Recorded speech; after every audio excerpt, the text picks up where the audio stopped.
Bu ötəri ləzzətlər üçün cavanlıq bəhanə. Hər gün bir eş işrət, hər gün meyxanə. Bu ötəri ləzzətlər üçün cavanlıq bəhanə.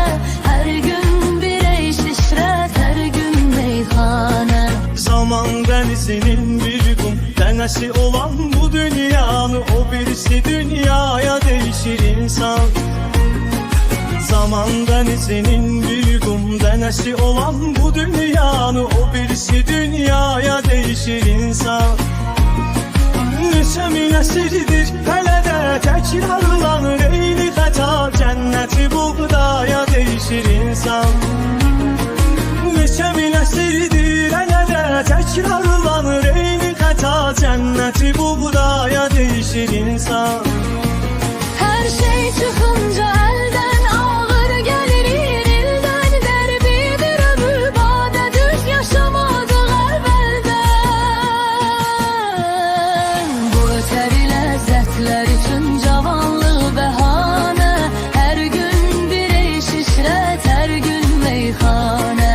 Bu ötəri ləzzətlər üçün cavanlıq bəhanə. Hər gün bir eş işrət, hər gün meyxanə.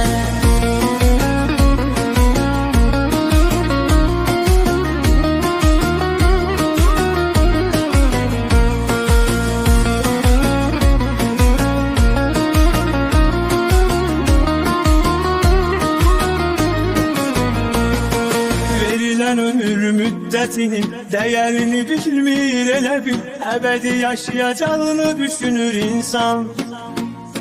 Verilen ömür müddetinin değerini bilmir elə bil, ebedi yaşayacağını düşünür insan.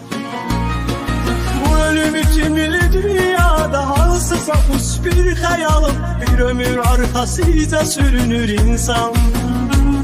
Bu ölüm kimli dünyada ansız hapus bir hayalım, bir ömür arkasıyla sürünür insan. Öz nəfsimizə uyduk, haqdan çəkilib soyduk. Bir gün dönərik əlbət, çox özümüzə vaxt qoyduk. Bu ötəri ləzzətlər üçün cavanlıq bəhanə. Hər gün bir eş işrət, hər gün meyxanə. Bu ötəri ləzzətlər üçün cavanlıq bəhanə. Hər gün bir eş işrət, hər gün meyxanə. Bu ötəri ləzzətlər üçün cavanlıq bəhanə.